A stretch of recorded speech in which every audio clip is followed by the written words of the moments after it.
주를 향한 열정이란 제목으로 하나님의 말씀 증거하겠습니다. 요즘 어려운 취업 현실을 빗댄 신조어 가운데 하나가 열정페이라고 하는 게 있습니다. 이 젊은 청년들을 대상으로 어떤 취업이 어려우니까 경험 쌓는다고 생각을 하고 열정을 월급 받는다 생각하고 일해라. 그래서 행한 노동만큼의 대가를 받아야 되는데 들어간 시간이나 일만큼의 저임금이죠. 저임금의 노동을 하게 되는 그것을 가리켜서 열정페이, 보통 그렇게 말합니다. 열정이라고 하는 말은 좋은 거죠, 사실은. 열정이라고 하는 말은 좋은 건데, 그런데 어떤 한계에 부딪혔는가 하면 이 물질이라고 하는, 페이라고 하는 그 벽을 넘지 못한 겁니다. 그래서 열정이 좋긴 좋은 건데 이 급여 혹은 돈, 이걸 넘지 못하니까 그 열정이라도 그냥 페이에서 멈춘 겁니다.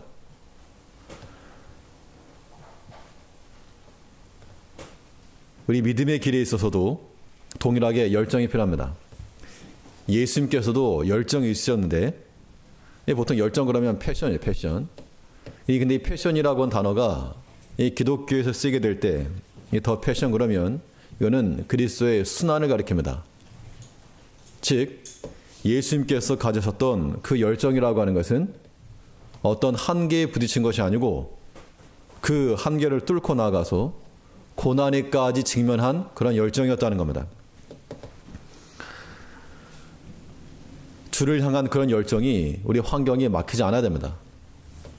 내가 주를 위해서 좋은 마음을 가지고 일을 하는데 여러 가지 일들이 많이 있죠. 사건에 막히고, 사람에 막히고, 때로는 돈 때문에 막히고, 이것저것 때문에 막힌다는 겁니다. 그걸 막히면 열정이 되지 못하고 그것을 뚫고 지나가서 어디까지? 고난으로까지 우리가 들어갈 수 있을 때 그것이 참된 열정이요, 열심입니다. 성경에서 예수님의 열심을 가리켜서 뭐라 말했는가 하면 주의 전을 사모하는 열심이 어떻게 할 것이라? 나를 삼키리라. 하나님의 전을 사모하고 그 전을 가까이 하고자 하는 마음이 있는데, 그런데 그냥 도중에 멈춘 것이 아니고 그 열정이 얼마나 컸고 얼마나 사모했는지 그 열심이 나를 삼킬 것이라. 그래서 이 고난마저도 마다하지 않으시고 십자가의 그 힘든 고통도 마다하지 않으시고 뚫고 지나가셨다는 겁니다. 우리 하나님을 믿는 백성들이 가져야 될 열정이라고 하는 건 바로 이겁니다. 내가 뭘 하겠다라고 하는 그런 으쌰으쌰 그게 아니고 어떤 환경적인 제한을 만나도 거기서 막히지 않고, 막히면 그 끝인 겁니다. 막히지 않고 뚫고 지나가야 됩니다. 예수님처럼. 예수님께서 십자가 지시러 오셨는데 많은 사람들의 비난, 반대, 오해, 육체적인 고통, 혹은 심리적인 압박감, 이런 게 있었습니다, 분명. 그러나 그런 것에서 내가 중단한다, 혹은 더 이상 못하겠다, 이것이 아니었고 그 열정이, 하나님을 향한 열심이 그를 삼키셔서 사람도, 사건도, 육체적 약함도, 모든 육체적 공고함도 다 뚫고 나가셨다는 겁니다. 고난으로까지 기꺼운 마음으로 기꺼이 들어가는 것, 이게 참된 열심이고 열정인 겁니다. 그러면 이 주의 열정을 가진 자마다 우리가 뛰어넘어야 될 한계라고 하는 게 무엇인가? 예수님처럼 이 십자가의 고난을 뚫고 끝까지 주의 사명을 이루기 위한 우리가 뛰어넘어야 될 그 열정의 한계, 무엇을 뛰어넘어야 되겠는가? 이 본 말씀을 통해서 살펴보도록 하겠습니다. 첫째는 이 사람의 영광이라고 하는 한계를 뛰어넘어야 됩니다. 사람의 영광. 즉, 우리가 사람의 영광을 구하는 자들이 되면 우리가 행하는 모든 열심은 도중에 막힐 수밖에 없고, 사람의 영광을 구하지 않고 오직 하나님만 의지하고 나아갈 때 그 열정이라고 하는 것은 비록 고난을 당할 때라도 고난을 당할지라도 끝까지 감내할 수 있는 그러한 열정이 되는 겁니다. 특별히 오늘 본문 말씀에 보면 이 바울 사도의 이 말을 통해서 그가 어떻게 하나님을 섬겼는지, 어떠한 한계가 있어도 막히지 않고 주를 섬겼는지가 나타나고 있습니다. 이 사람의 영광을 구하지 않는다는 것에 대해서 먼저는 이 직분에 대한 존중함을 받지 못해도 하나님의 일이 중단 없이 끊임없이 이어져 나아가야 될 것을 말하고 있습니다. 우리 6절 말씀을 보니까 우리가 그리스도의 사도로 능히 존중할 터이나 그러나 너희에게든지 다른 이에게든지 사람에게는 영광을 굳이 아니하고 그리스도의 사도로서 능히 존중할 터이나 혹은 뭐 각주에 보면 폐를 끼칠 터이나 라고 되어 있는데 사도로서의 받을 권리를 말하고 있는 겁니다. 사도로서의 받을 권리. 사도로서의 받을 권리라고 하면 어떤 생활함에 있어서의 그런 생활적인 그런 협조 이런 걸 받는 거죠. 그런데 바울은 교회에 부담이 되지 아니하도록 자기가 직접 일을 해가면서 밤낮으로 일해가면서 복음 전했다 그랬습니다. 지금 그것을 말하는 건데 사도로서 능히 존중할 터이나 그래서 사도로서의 그런 대접을 받아 마땅하지만 그러나 그것을 받지 못했다고 해서 주일이 중단되거나 멈춰지는 않은 겁니다. 도리어 무엇을 말하고 있는가 하면 내가 사람에게는 영광을 굳이 아니하겠다. 비록 사도로서의 존중함을 받지 못하고 사도로서의 대접을 받지 못해도 나는 하나님 이 사람의 영광을 구하지 않고 이 사명의 길까지 감당해 가겠다. 그 이야기입니다. 그런데 이 대접이라고 하는 것이 직분에 합당한 대접이라고 하는 것이 바울만 못 받은 게 아니었습니다. 제일 못 받으신 분이 누군가 하면 예수님이죠. 예수님께서는 이 자기 백성들 가운데 왔으면 자기 백성들 가운데. 그런데 자기 백성들 가운데 왔는데 도리어 이 백성들이 그 나라의 왕을 내쫓은 겁니다. 받지 아니하고 영접하지 아니하고 하나님의 아들로서의 대접도 하지 아니하였고 우리를 구원하기 위해 오신 구주로서의 그런 대접도 하지 않았다는 겁니다. 그렇다고 해서 예수님께서 나를 뭘로 보고 이렇게 대접하느냐, 십자가 톡 부러뜨리고 나 간다, 그렇게 하지 않으신 겁니다. 여러 가지 한계가 임했지만 그 한계를 뚫고 십자가의 고난을 능히 감내해 가시면서 사람의 영광을 구하지 않고 주의를 감당하신 겁니다. 이 자리라고 하는 것이 분명 영광이 있는 자리입니다.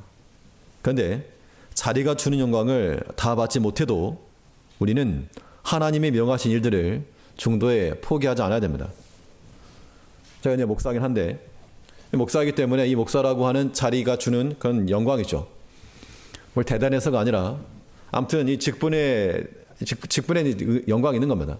그런데 이 목사니까 모든 것을 다 요구하고 또 기대하고 바라고 나가면 제대로 목회가 되지 않을 뿐더러 성도님들의 마음에도 들지 않겠죠.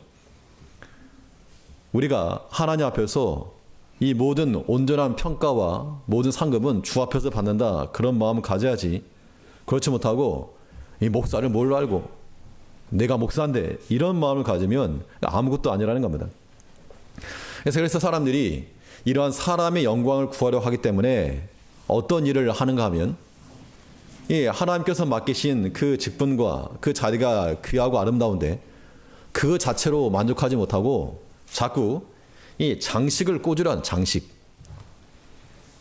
어떤 사람이 그랬답니다. 교회도 다 같은 교회가 아니고 1류교회가 있고 2류교회가 있고 3류교회가 있다. 근데 그 구분하는 기준이 뭐냐 그랬더니 1류교회는 일단 목사가 박사학위가 있어야 되고 교회의 규모가 있어야 되고 재정이 있어야 되고 그러다 보니까 이런 관점을 갖다 보니까 많은 목사님들 가운데 박사학위 받으려고 그렇게 애를 씁니다. 박사도 진짜 박사가 있고 가짜 박사가 있고 엉터리 박사가 있는데 진짜 박사는 괜찮은데 이게 엉터리 박사들. 예전에 들었던 말인데요. 시골 교회 이렇게 시골 교회 보면 목사님들이 안 계신답니다. 주중에.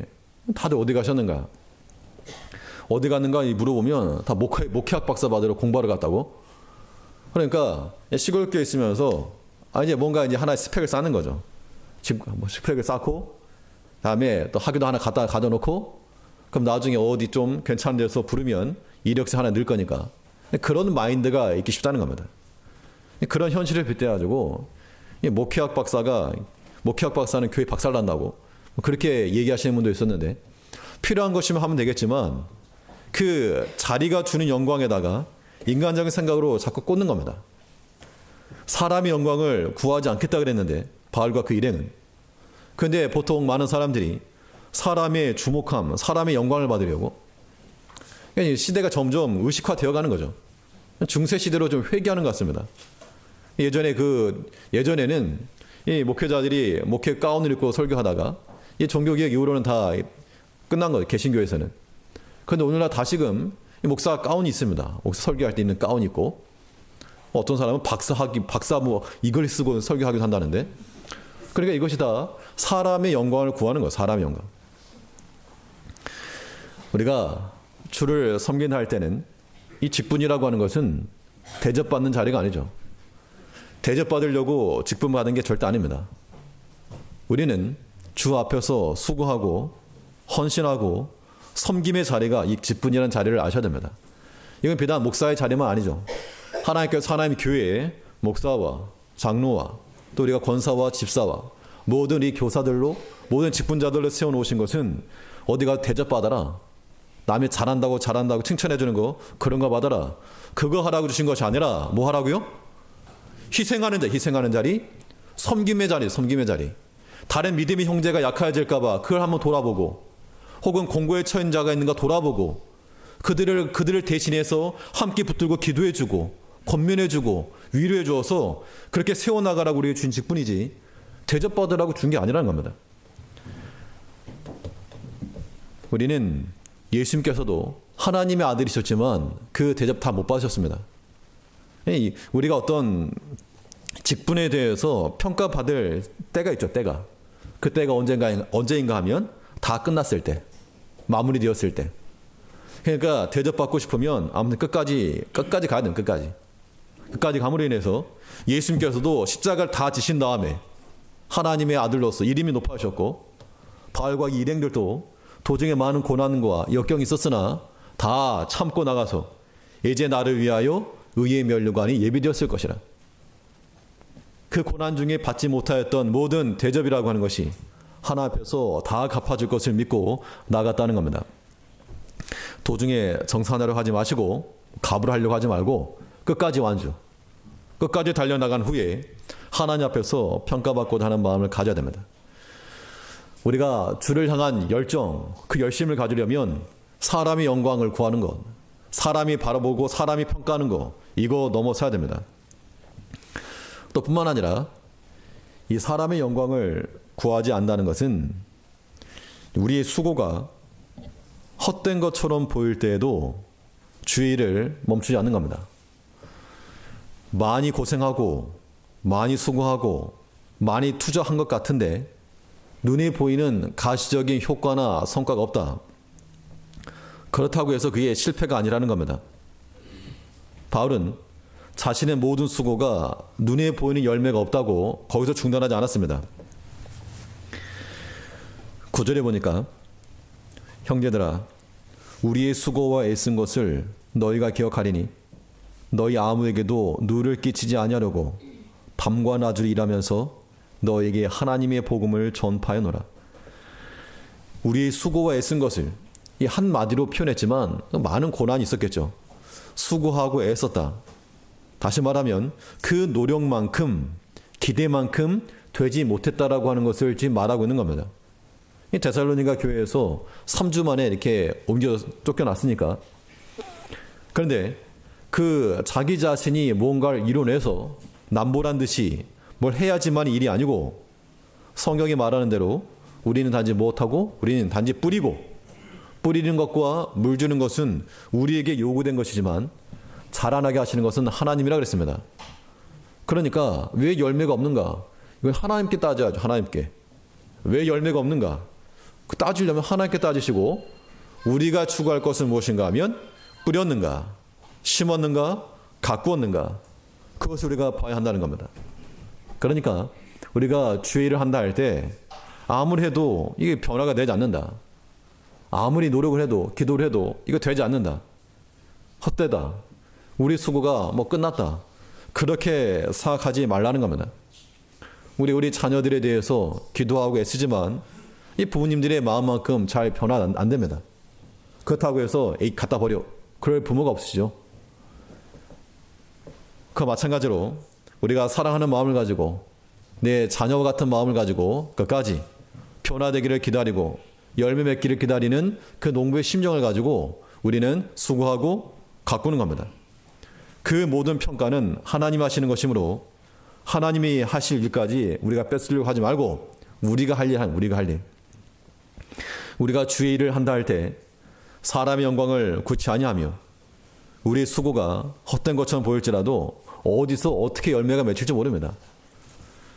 예전에 어떤 호주에서 한 분이 회심을 한 이후에 당신은 구원 받았습니까? 오늘 당장 죽으면 천국 갑니까? 이 두 문장을 가지고 매일 전도했답니다.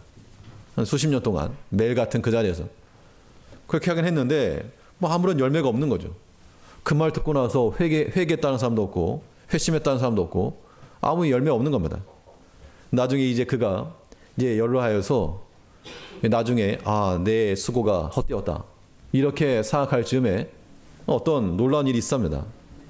한 영국에서 어떤 목사님께서 설교하는 중에 어떤 사람이 내가 좀 간증 하나 하겠습니다 하면서 내가 예전 호주 시드니 갔을 때 길거리에서 전도하던 어떤 한 분을 만났는데 그 말을 듣고 내가 회심하고 돌아섰다. 누군지 모르는데 그런가.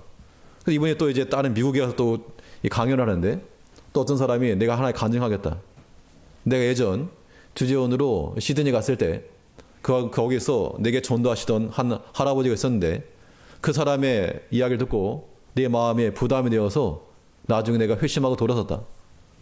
또 인도를 갔는데 내가 예전 시드니에 갔을 때 그래서 그 가운데서 그 목사님 그 이야기를 몇 번 경험하고 나서 좀 조사를 했답니다.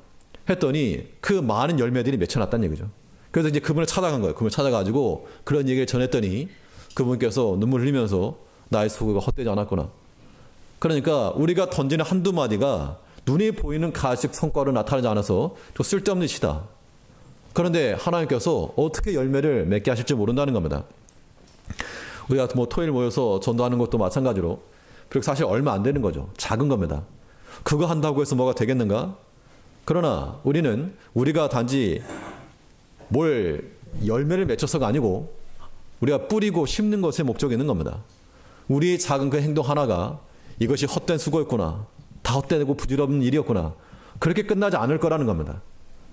그러므로 우리가 주의를 한다 할 때 도중에 이것이 멈춰지는 엔진이 되지 않으려면 우리의 수고가 헛된 것처럼 보일지라도 끊임없이 끝까지 주의를 감당해 나가야 됩니다. 우리가 주의 일을 위해서 여러 가지 고생을 해도 사람들이 다 몰라주죠. 교인들이 다 몰라준다는 겁니다. 속마음을 다 알아주지 못할 때 어떤 마음이 들까요? 속이 상하죠. 제가 목사로서 있으면서 이제 교회를 향한 마음을 가지고 있지만 뭐 성도님들 다 아실 수가 없죠. 가까이서 이렇게 같이 협력하고 위로를 해주시는 분 많지만 그러나 이 목회자의 마음을 100%는 다 알지 못하실 겁니다. 그럴 때 마음이 때로는 상하기도 하고 아프기도 하고 애타기도 하고 그런 마음이 있죠. 그러나 그런 것들을 다 하나씩 꺼낸다고 해서 유익할 게 없는 겁니다. 하나님께서 다 아시고 하나님께서 알아주시고 그거 하나면 충분한 거죠. 우리 모두가 주의를 한다고 할 때 사람이 다 몰라줍니다. 목회자도 모를 수가 있고 혹은 동료도 모를 수가 있고 하다못해 자식들도 모를 수가 있고 그럴지라도 우리는 하나님이 다 알아주신다. 하나님이 아신다. 라고 하는 그 말씀의 위로를 받고 우리는 주일에 중단함 없이 끝까지 이 사명의 길을 걸어가야 됩니다. 사람의 영광을 구하지 않는다는 것이 마치 그와 같은 겁니다. 그러면 사람의 영광을 구하지 않는다면 우리는 당연히 하나님의 영광을 구해야 되겠죠. 사람의 영광을 구하지 않는 자들은 하나님의 영광을 구하며 살아가야 됩니다. 우리의 수고나 헌신으로 하나님이 높아지면 그걸로 족한 것이고, 하나님의 이름의 영광이 되었으면 그것으로 만족하는 겁니다. 우리가 하는 일이 꼭 나에게 박수가 돌아야지만이 하는 거 아닙니다. 직분의 목적이 나를 향하는 것이 되어서는 안 될 것이요, 하나님을 향한 것이 되어야 됩니다. 자격이 없죠, 사실은. 여기 계신 분들 가운데 난 자격이 돼서 그건 직분 받았다, 그러신 분 계시면 안 계실 겁니다. 만일 내가 하나님이라면 나 같은 거 안 쓴다, 나 같은 이런 성격 나 안 쓴다, 아마도 다들 그런 마음을 가질 겁니다. 또 그런 마음을 가져야 정상이죠. 그런데 하나님께서 자격 없는 우리를 들어서 하나님의 교회를 위해서 쓰임받게 하셨으니 그게 무엇입니까? 그게 은혜죠. 그 은혜를 아는 백성들은 우리는 사람의 영광을 구함 없이 비록 사도로서 존중함을 받을 터이나 존중함을 받지 못하였어도 우리의 수고가 눈에 보이는 열매로 내 기대만큼 나타나지 않을지라도 우리는 끝까지 주의 일 충성할 수 있는 겁니다. 우리는 하나님의 은총을 잊어서는 안 됩니다. 이 역사를 잊은 민족은 미래가 없다고 하는 말이 있는 것처럼 하나님의 은총을 알지 못하는 백성들, 그런 성도들도 미래가 없는 겁니다. 하나님께서 나를 사랑하셔서 우리에게 은혜를 주셔서 하나님의 교회를 맡기시고 또 이 교회에 봉사하는 그런 일꾼을 세우셨으면 그에 대한 감사하는 마음으로 그 작은 것 하나 못하는가, 그 작은 것. 뭐 대단한 일, 십자가 지고 온 모든 인류의 죄를 구속하라고 한 것도 아니고 하나님께서 맡기신 그 작은 것, 그 아무것도 아니라고 하는, 조그만 거라고 하는 그 작은 것 감당하는, 물론 그 작은 것이라도 주의 십자가를 생각하는 마음으로 져야 되겠죠. 주의 십자가를 생각하는 마음으로 우리에게 요구하시고 우리를 기대하시는 하나님의 마음을 온전히 만족해드리는 미션 완수될 때까지 주의를 잘 감당하는 우리가 되어야 되겠습니다. 둘째로, 주의 열정을 가진 자마다 또 무엇을 뛰어넘어야 되겠는가? 우리는 이 정체되는 것을 뛰어넘어요. 정체되는 거. 그냥 멈춰있는 겁니다. 멈춰있는 거. 정체되어 있는 것을 뛰어넘는다는 얘기는 우리가 정체되지 않고 또 다른 성장과 진보를 나타내기에 힘써야 한다는 겁니다. 정체되지 않는다는 것은 뭐 자라나는 거. 우리가 주를 향하여서 이 열정을 가진 자들이면 그 목표는 분명합니다. 누구에게까지 자랄 것인가? 그리스도에게까지 자랄 것이라. 그래서 예수의 마음을 품고 예수 인격이 되어서 예수께서 보이신 그 사랑과 인내와 충성과 하나님 말씀에 대한 그 순종, 그리스도에게까지 자라나야 됩니다. 여기서 이 두 가지, 투 트랙이 필요한데, 하나는 내 자신이 자라나는 것이요, 또 하나는 나와 함께하는 형제들이 같이 자라나는 겁니다. 이거 한 가지만 있어서 안 되고요, 두 가지가 동시에 돼야 됩니다. 바울은 하나님의 교회를 향하여서 내가 너희를 대할 때 내 뜻대로 단독 드라이브를 건 것이 아니고 유순한 자가 되어서 마치 유모가 자녀를 기름과 같이 너희를 그렇게 대하였다. 그러면서 너희도 성장하고 나도 성장하였다. 그 얘기를 하고 있는 겁니다. 7절 말씀을 보시면 오직 우리가 너희 가운데서 유순한 자 되어 유모가 자기 자녀를 기름과 같이 하였으니, 유순한 자가 되었다. 또 자기 자녀를 기름과 같이 하였다. 여기서 단어 두 가지만 선택적으로 보시게 되면 하나는 유순한 자가 되었다는 것이고 또 하나는 자녀를 기름과 같이 길렀다라고 하는 겁니다. 이 성장과 진보가 나타나려면 우선적으로는 이가 이 유순하다라고 하는 것이 뭐 오냐 했다 뭐 그런 의미가 아니고요. 이 융통성입니다. 받아들임 수용력이에요. 수용력, 포용력. 왜냐하면 이 교인들 가운데도 믿음 안에서 잘 따라오는 성도들이 있는 반면 그렇지 못한 사람도 있습니다. 그러면 오지 못하는 성도들 내칠 것이 아니고 그들도 포용을 하고 같이 가야 돼. 같이 가게 하기 위해서 내가 조금 인내하고, 빨리 걸을 수 있는 사람은 빨리 갈 수 있는데 천천히 오는 사람 때문에 좀 기다려주는 겁니다. 이것이 유순하다라고 하는 그 말의 의미가 되는 겁니다. 바울은 말하기를 내가 내 성격 가지고 교회 세운 게 아니다. 그걸 말하고 있는 겁니다. 비록 자기 마음에 자기 마음에 부족한 부분이 있었지만 그러나 교회와 그 성도들이 자라고 성장하는 것을 위해서 유순한 자가 되어서 참고 인내하고 포용하고 받아주었다. 그 이야기를 하고 있는 겁니다. 우리가 때로 나의 뜻과 하나님의 뜻이 부딪힐 때, 이 부딪힌다는 말이 좀 어폐가 있지만 내 생각과 하나님의 생각이 다를 때 우리는 하나님을 이겨먹으려고 해서 안 됩니다. 근데 우리가 그런 습성이 있죠. 하나님 이겨먹으려고.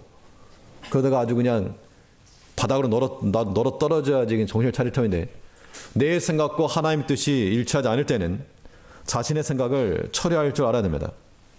이것이 유순한 마음으로 일하는 겁니다. 우리가 교회 내에서도 우리의 주의를 한다 할 때 이 유순한 마음을 가지고 부드러운 마음으로 포용하고 받아들이는 그 마음, 이것이 하나님의 교회 가운데 필요한 내용입니다. 왜냐하면 그렇게 하는 이유는 내가 무슨 바보라서 그런 게 아니고 함께 자라기에 함께 자람, 함께 성장. 그래서 바울은 내가 너희를 유순한 자가 된 이유는 목적은 딱 하나입니다. 유모가 자기 자녀를 기름과 같이 하였으니 하나님의 교회를 먼저 생각하였고 성도들을 생각해서 인내하고 참았다 그 얘기죠.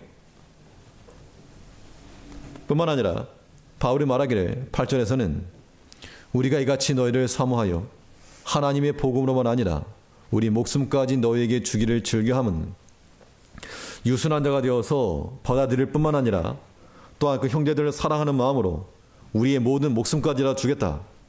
그런 마음으로 나갔다는 겁니다. 그렇게 함으로써 누가 잘할 수 있도록? 이 교인들이 잘할 수 있도록 교인들이 잘할 수 있는 그런 토대를 마련해 주었고 또 본인 스스로도 자기들도 성장해 나갔다는 겁니다. 이 믿음의 성장이라고 하는 것이 너만 잘하라 이게 아니고 내 자신이 먼저 커야 됩니다. 내 자신이. 그래서 어떤 일이든 어디든 좀 대가들에게 가면 배울 게 있죠. 뭐 학문할 때에도 그 대가 앞에 가면 보고 듣는 게 있고 뭐 예체능 하더라도 그냥 동네에서 하는 거 말고 정말 최고의 대가 앞 옆에 가서 보면 보는 게 있고 듣는 게 있다는 겁니다. 그래서 우리가 함께 성장해 나가야 될 것인데 우리의 기준은 이 모퉁이 돌 대신은 예수님입니다. 그러니까 모퉁이 돌 하나로서 집이 되진 않습니다. 모퉁이 돌 옆에 1번 돌, 그 옆에 2번 돌 하나 빼버리면 빼내기는 쉽지만 그 빼어진 자리를 통해서 전체가 무너지기 쉽다는 겁니다. 그러므로 스스로 빠져나가지도 말고 빼내려고도 하지 말고 그 자리에서 함께 자라가야 됩니다. 이게 신앙 공동체죠. 바울은 교인들에게 자신만 가르친 것이 아니고 우리도 성장했다. 너희 때문에. 10절 말씀을 보면 우리가 너희 믿는 자들을 향하여 어떻게 거룩하고 옳고 흠없이 행한 것에 대하여 너희가 증인이요 하나님도 그러하시도다. 이 데살로니가 교회 성도들을 대하면서 유순한 자가 되어서 그들의 신앙적 성장을 위해서 하다 보니까 우리도 하나님을 향하여서 거룩하고 옳고 흠없이 행하였다 그 얘기를 하고 있는 겁니다. 자기들은 엉터리 행하면서 너네만 똑바로 해라. 그러면 교훈이 들어갈 수 없으니까 그 교인들이 바로 설 수 있도록 복음 전도자들이 먼저 고생하고 수고했다는 겁니다. 이게 이제 앞선 자들의 본이 되어야 하는 거죠. 특히 우리 교회 내에서 직분자들은 또 오래 더 먼저 믿으신 분들은 더 나중에 오신 초신자들이나 혹은 믿음이 연약한 자들 그들이 봤을 때 먼저 앞서 나가는 좋은 본이 되어야 됩니다. 본. 우리 본이 되고 롤 모델이 되어서 우리를 보고 함께 자랄 수 있는 시간이 점점 지나면 지날수록 세대가 약해져 갑니다. 부모 세대들이 1세대로 간다면 자녀 세대는 2세대인데 1세대 때 체험했던 그 하나님을 2세대들이 경험하지 못하기 때문에 그래요. 이 이스라엘 백성들이 홍해를 건널 때 이 바다를 건너지 않았습니까? 그게 1세대라고 하면 그 다음 세대는 요단강 강을 건넜죠. 2세대입니다. 3세대들은 뭘 건넌 게 없어요. 그냥 강을 건너고서 12개의 돌을 세워놨는데 그것 보고 하나님 믿어라. 그러다 보니 점점 내려갈수록 하나님에 대한 경험이 없다 보니까 말은 들었는데 그런 경험이 없다 보니까 그 다음 세대가 다른 세대가 되고 말았다는 겁니다. 이제 우리가 하나님의 교회 내에서 우리 스스로가 성장하고 그래서 좋은 본보기가 되어야 한다는 게 바로 그런 이야기입니다. 우리 자녀들에게도 아무개를 보니까 아무개 어른을 뭐 집사님, 권사님, 장로님 보면서 본받아야 되겠다. 그런 본과 본이 돼야지만이 이 다음 세대에 소망이 있는 겁니다. 다 이래라 저래라 명령으로만 되지 않는 겁니다. 우리가 주를 향한 열정을 가지고 있다면 우리는 그 자리에 멈춰 있어는 안 됩니다. 정체되어서 안 된다는 겁니다. 그럼 과연 나는 진보를 하고 있는가? 그대로 멈춰 있는가? 한번 돌이켜 보시죠. 교회적으로나 혹은 내가 개인적으로나 내가 전보다 더 나은가? 아니면 전과 똑같은가? 아니면 전보다 못한가? 이걸 생각하셔야 됩니다. 예전에 그 선교 단체도 마찬가지입니다. 예전에 그 선배들 같은 경우에 보면 하는 말이 예전에 뭐 기도하거나 이런 모임이 있으면 기도양이 이런 산과 같았다면 요즘 이 후배들 하는 거 보니까 산 높이가 줄어들었다고. 그런 표현을 썼는데 아마 시간이 지나면서 1세대, 2세대 지나면서 어떻게 보면 자연스러운 일일지 모르지만 우리가 그대로 무너져서 안 된다는 겁니다. 정체되지 말고 퇴보하지도 말고 다시금 믿음의 진보가 돼야 됩니다. 진보.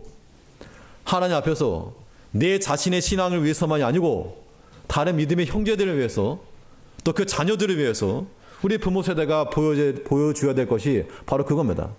믿음의 자리 지켜야 되고 이 말씀의 자리 지켜야 되고 기도의 자리 지켜내야 됩니다. 이런 것이 본이 되는 것이지 무엇으로 우리가 교육할 것인가. 주를 향한 열정이라고 하는 것이 얼마나 열정 있는 목사가 있는가 그 가지고 되지 않는다는 겁니다. 같이 가는 것 같이. 그러므로 서로 배우는 겁니다.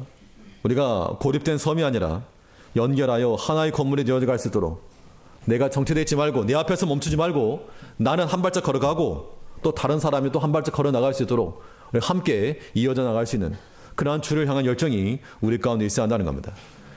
또 뿐만 아니라 우리가 무엇을 뛰어넘어야 되는가 하면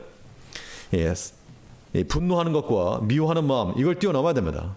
주를 향한 열정이라고 하는 것이 어떤 한계를 넘어야 되는가. 미움과 분노와 이런 것들 뛰어넘어서 사랑하는 마음을 가지고 일하라 그 이야기죠. 주의 일의 모든 시작은 사랑하는 마음에서부터 시작하는 겁니다. 그 사랑하는 마음이 대접받지 못하는 현실도 이기게 하는 것이고 내 생각과 고집을 꺾어서 유순한 자가 되기도 하는 겁니다. 부모가 어린 아이들 보면서 인내하고 참는 거죠. 그 안에 사랑이 있기 때문에 그렇죠. 근데 자기가 난 자식이라도 사랑하는 마음 없으면 그냥 휘딱 던지는 겁니다. 그냥 너무 미우니까. 그러나 사랑하는 마음이 있으면 인내하기 쉽고 인내할 수가 있고 또 견딜 수가 있고 유순한 자가 될 수 있는 겁니다. 우리가 다 하나님의 교회를 대할 때 하나님께서 우리를 사랑하시는 것만큼이나 우리 어떤 형제를 사랑하고 교회를 사랑하고 하나님을 사랑하여서 사랑하는 마음을 가지고 주의를 해야 됩니다. 우리 8절 말씀 보시면 우리가 이같이 너희를 사모하여 하나님의 복음으로만 아니라 우리 목숨까지 너희에게 주기를 즐거함은 너희가 우리의 사랑하는 자 됨이니라. 너희가 우리의 사랑하는 자 되었다는 얘기는 우리가 너희를 사랑한다 그 이야기죠. 미움과 증오와 불신과 오해라고 하는 것 이것은 하나님이 주시는 마음이 아닙니다. 그러니까 그런 마음이 있으면 어떻게 하시고 버리시고 어떻게 버립니까? 휘딱 버리시고 오직 우리 마음속에는 사랑과 또 이 겸손과 기뻐하는 마음 포용하는 마음 이런 마음을 가져야 됩니다. 불이 나면 불이야 말만 하지 말고 꺼야죠. 우리 마음 가운데 불이 나는 겁니다. 미움과 증오와 불신과 오해라고 하는 불씨가 붙을 때 불이야 그러지만 말고 밟아 꺼야죠.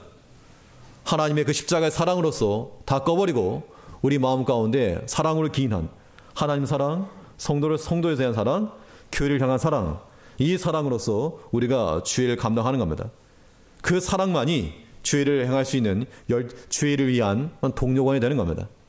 그 열정이 내게 있는가? 내 마음에 십자가의 사랑이 있는가? 그걸 보고서 확인할 수 있는 겁니다. 우리는 주를 향한 열정을 가져야 되겠는데 그 열정은 고난 앞에서 무릎 꿇는 열정이 아니라 뛰어넘는 겁니다. 그래서 고난으로까지 들어갈 수 있는 그 열정을 품어서 우리가 사람의 영광을 구하지 아니하며 우리 모든 믿음의 진보와 성장을 추구하며 우리 마음 가운데 사랑이 동인이 되어서 주를 향해 달려나갈 수 있는 모든 제일교 성도님 되시기를 간절히 바라겠습니다. 예, 기도하겠습니다.